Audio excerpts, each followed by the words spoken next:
There's no one who can do everything better than Cecily. Cecily is one of those people at work where you throw her any curveball and she can swing it out of the park. So wow. Bowen, it was already a great answer, and then you had to do that. Hi, everyone, and welcome to the Awardist. I'm Entertainment Weekly Senior TV Editor Gerrad Hall, and it is an absolute dream to get to speak with our two guests, stars of NBC's Saturday Night Live and Emmy nominees this year, the very funny and talented Cecily Strong and Bowen Yang. Hello, how are you? Hello. Hi, Gerrad. Bowen as well. Hi, it's congrats on the Emmy nominations to both of you. Cecily, this is your second, correct? Yeah. And Bowen, your first, and kind of historic because it's also the first for a featured player on the show. So what does all of this mean to you both? I would say very historic for Bowen. I mean, this show is 50 some years old, and my 47, whatever it is. But like a featured player has never been nominated for an Emmy. So it's huge. I always say, I don't always say this because it's only been, a few weeks, but I say that I'm just the beneficiary of really good timing because I think back in the day, the categories were different and, the eligibility requirements were different with different cast members. And, there were undeniable talents coming in their first couple seasons. And it just the awards weren't really, campaigned the same way. And so I just happened to be at the right place at the right time, but it's a huge honor. I mean, you're talking to two people who will talk themselves out of admitting that there's a nomination. It is, but I mean, it is true that it's the timing is really important for all of us. And it felt like everybody at the show was I'm really proud of everybody there for this past year. And it's I'm nominated because of everyone there, and I'm lucky to be recognized, but it's really the show, every single person there who made this year happen, and everybody went through it to do it. So one of my favorite performers just got back from a trip abroad. Please give a downtown welcome to the legendary Miss Billy Moon.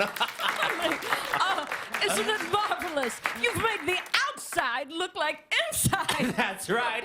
Tell the people where you've been the last 9 months. Well, since March, I've been on the only cruise ship with 0 infections, so we just never got on.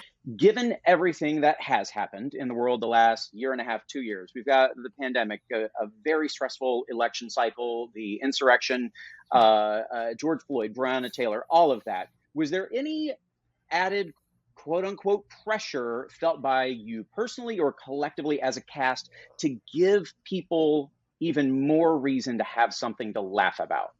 I mean, I don't see it as a transactional thing, because when you talk about did we feel like we had to give people something? I mean, we are those same people, we were kind of processing things in the moment, extemporaneously along with everyone else. And so anytime we commented on something at the show, it was kind of just a pretty emotionally honest thing from us too. And, it's our job to try and find some funny bent to something, but it was a wild year, and we were kind of just taking it week by week along with everybody else, right, Seth? Yeah, and I mean, I would add to that only that I definitely felt like I want to try to, whatever I'm going to share, I want it to be joyful. I want to make sure I don't want to be sharing cynicism or something that I just don't think is as helpful as something silly and goofy and joyful. And as Bowen said, we were those people too. I mean, as tough as the week was, it was I was going to laugh at least once on Saturday. Over the course of season 46, for Cecily, among the many fantastic characters, but we got to see Gemma again with Keegan-Michael Key as DJ Balls, which was so ridiculously funny every time. Marjorie Taylor Greene. Yeah. Of course, Janine Pirro. Okay, so is there, you're talking about trying to bring joy to playing Marjorie Taylor Greene. Okay, so tell me that mental, emotional process involved there. I think it's more, a lot of those big, goofy update ladies, I ended up writing with Brian Tucker. and he's been very good. We've sort of, it's been where I've gotten to be like a clown in different way, where I can just like, those are a couple of occasions where I've sent him a video because we're writing obviously apart. It was like one where I said like, and Tucker, what do you think if I did something like maybe every time she sneezes, she goes, and he was like, I don't know. It made me laugh. So maybe it'll work. And this was a year where it was like a couple times I was saying like, that might be too crazy, but it makes us laugh. But this was really a year where it was like, that might be too crazy was what ended up working. You've only been in office a few weeks and you've already making a lot of news. I know. You know what? They're calling me Congress's new it girl. Oh, it like the new thing? No, it like the evil clown that preys on children. Oh, yeah. Well, why did you put up that sign outside your office? Because we have to trust the science, Colin. You know me, I'm a science person. I love science. I'm always talking science, okay? Unless that science is about climate change, coronavirus, space lasers, evolution, the metric system, the rhythm method, breastfeeding, living on Mars, Jesus' skin color, or Santa's skin color, by the way, which is what? Bowen, the iceberg that sank the Titanic. The day before that episode and that sketch, you talked to my colleague David Canfield for this little thing right here. Oh my God, hard copy. And at the time, during that interview, you were already kind of mourning this character because you thought there's no way it's going to make it on air. Of course, it was viral by Sunday morning. So did something change from Friday to Saturday? Did like it click in dress rehearsal? Like, okay, this actually works and will make sense? It was just a matter of timing with talking to David because I talked to him on Friday afternoon, and you usually know what we update features make it onto the show by then, by Friday morning at the not the very latest, but on average on Friday morning you generally know whether or not your update piece is going to make it onto dress rehearsal at least, and we just hadn't heard anything. So me and one of the head writers of SNL, Anna Dresden, we're both like, we just both texted each other Friday morning, R.I.P. Iceberg, R.I.P. Iceberg. And we were just, I mean, and with what Cecily was talking about earlier, with this being the season of, this might be too crazy, but let's do it. I mean, that's exactly what happened with this iceberg update was, I mean, she and I just kept looking at each other being like, I don't understand how this would ever make it onto television, but let's just turn it in. And then it wasn't until Friday at midnight when I truly did go to bed thinking, man, someday, maybe next year, next April when it feels topical again, for the anniversary, we'll do it. But we got a text at midnight on Friday saying, let's try it. And then at that point, Anna and I were just texting each other pictures of children in Halloween costumes from 1998 as the iceberg. They were basically wearing what the character wears, which is like a headpiece made out of styrofoam, white clown makeup, and like a bed sheet.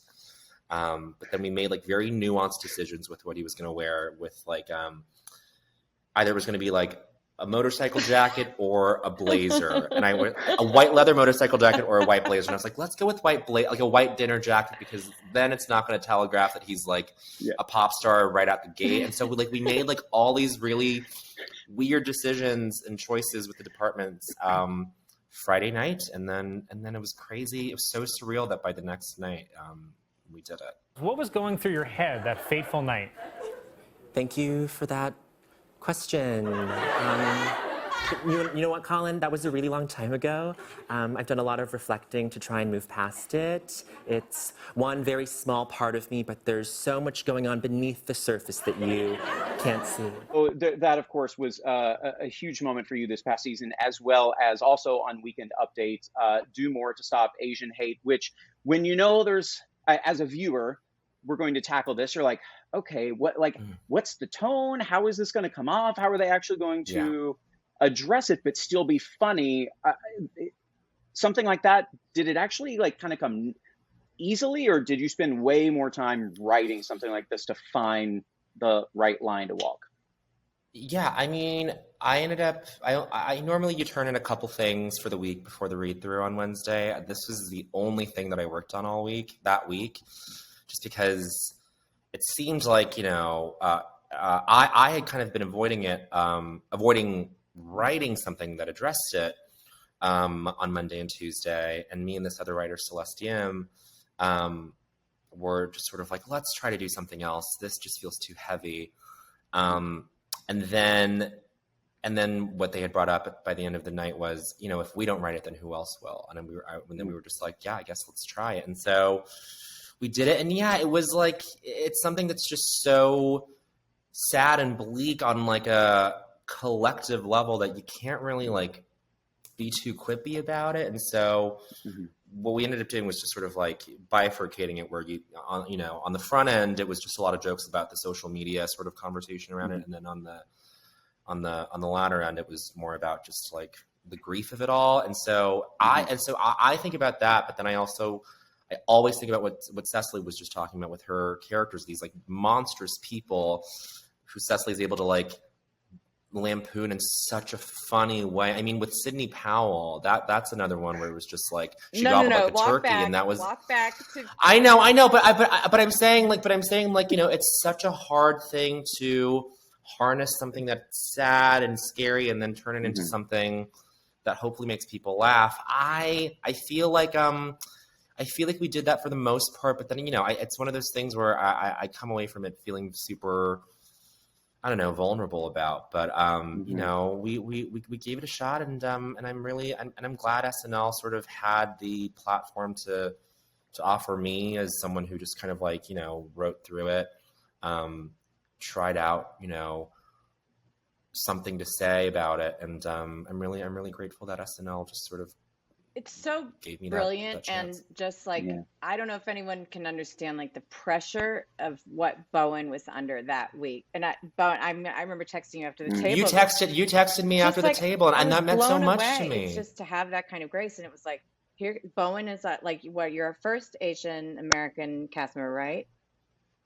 Like fully, not that it matters. It's fully, yeah. So it's already like you have to do that, and then it's sort of like then people are going to look to you to be the one to say. So it's like there's just so much pressure, and to do something that's funny and with heart, like right away, while you're going through that yourself, is like that's Bowen's greatness, and like not everybody can do that, and that's like Olympian. It is. Cut it out. Sorry. You're not going to call me Olympian in the middle of August. Well, I just did, hon.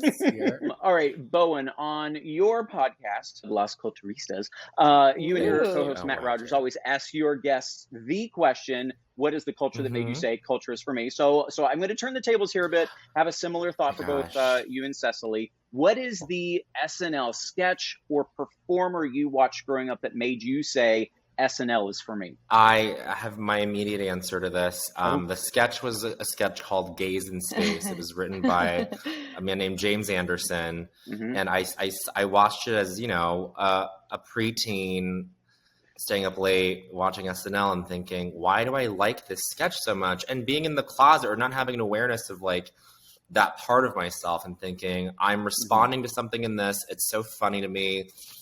The tone of this is so funny. I love this. And so, before I even started working at SNL, I got to meet James and tell him how formative that sketch was. And I think he, that was probably one of the first times he heard someone, not to like, this is not me like bragging or anything or saying that this placement matters, but I think that was like one of the first people that was one of the first, interactions he's had where someone from that generation grew up to be able to tell him, hey, what you did has really shaped my sensibility in comedy. And so we had like a lot of VHS tapes of SNL growing up. I had the Gilda special and I had all the commercials. I mean, I loved Phil Hartman. I loved Gilda, obviously. I would watch Chris Farley. I would laugh at anything Chris Farley did. And then Mike Myers, I feel like was probably the one I quoted the most. And I feel like, all his characters, and I definitely, my dad and I were like closed down the theater watching Wayne's World. We were laughing so loud. And then of course, I've appreciated so many. Amy Poehler, when she went on SNL, I was like so excited because I loved her in UCB. So there's been so many, each generation of SNL has had true like real heroes for me. I will ask each of you for your season 46 highlight. That's tough. Wow, that's really tough. I mean, if we're going, I mean, just emotions, big emotions wise, I would say the ending, you know, having that audience. Yeah. But I want to give I want to give runners up to the moms and Miley, that cold open. And then I also want to say, like, getting to sing with Bowen when I got back from Canada and getting to sing sort of like kind of a hopeful thing, you know, like Happy Days, you know, and it really felt like he was inviting me back to the show and back to New York. And it was so kind and so loving and so Bowen. And I got to like sing with my friend. And that was like, okay, I can do it. I can come back. I can do this. I very cheesily was also going to bring that up as a highlight. I mean, of course, the finale, God, that whole show I thought was just so just fired on every cylinder. The whole show, top to bottom, is so great. The mom's coming, and my mom and my dad eating dinner with Cecily's mother at the Chinese at a Chinese restaurant by the hotel they stayed at. I'm like, that I will. Cecily texted me, and I was staying up until like 3 a.m. for a pre-tape, and Cecily was like, "Our parents are getting dinner with each other." I was like, "This is incredible." Bowen went, "What?" It made me so happy. My parents are so shy. It was so cute. I know they are. They're so shy. And then I was going to say the cabaret sketch, because I had texted Cecily the weeks before she was going to come back. I was like, all I know is that you and I are singing "Happy Days Are Here Again." And I didn't know you meant the show. And I was like, oh, he's talking about a sketch. Okay, sure. Just in life. Gonna sing just it in life. each other. Exactly. I see it. That's what I thought. Yeah. But then it was really beautiful. That's it. Yeah, no, that's a great sketch. It's so much fun. And look, this has been a ton of fun. I cannot thank both of you enough for joining us. Congratulations on your nominations, and best of luck come September 19th. Thanks, Gerrad.